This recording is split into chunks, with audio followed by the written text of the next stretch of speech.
In today's 5-Minute Friday, 3 things every coach must do and 1 thing they shouldn't.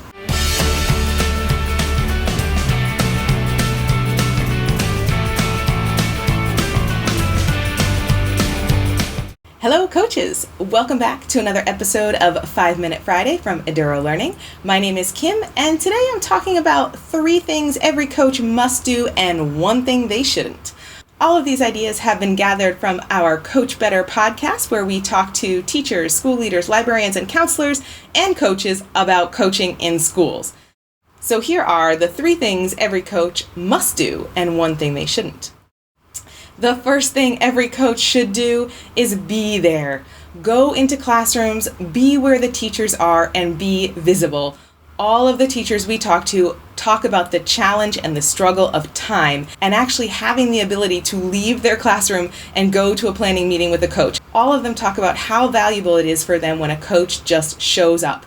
Even if you don't have a planning meeting set, even if you don't have a specific task in mind, just showing up and meeting the teachers where they physically are at goes a long way to help ease their stress and struggles as a classroom teacher and to support them in their coaching needs.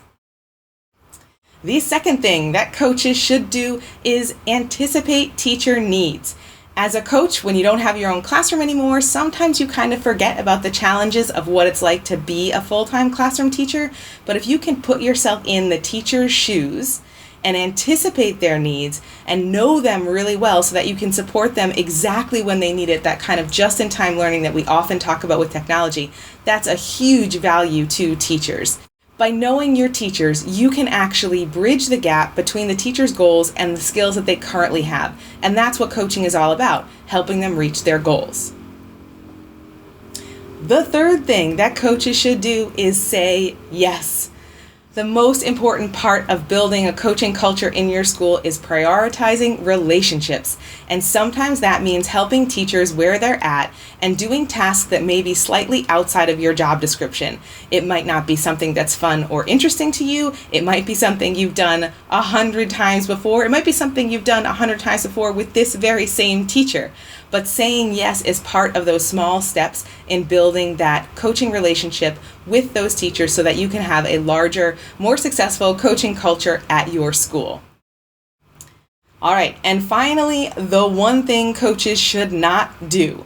And this has been a really consistent theme across all of our interviews with all of the teachers we've talked to. Don't make coaching more work.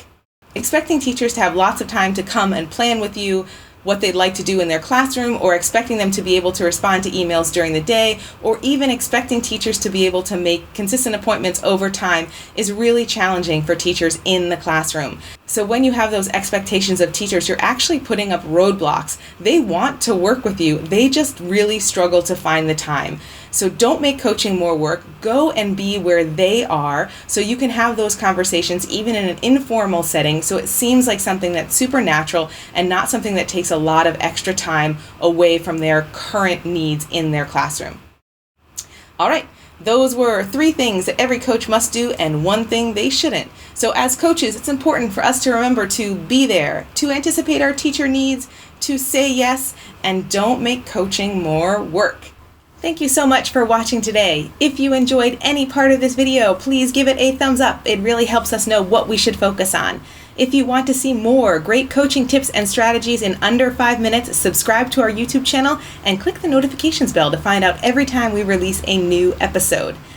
If you're looking for even more coaching resources, head over to edurolearning.com/coachbetter to explore over 20 online courses designed by coaches for coaches. And catch us on Twitter, Instagram, and Facebook at Eduro Learning to connect with us. See you next week for 5-Minute Friday.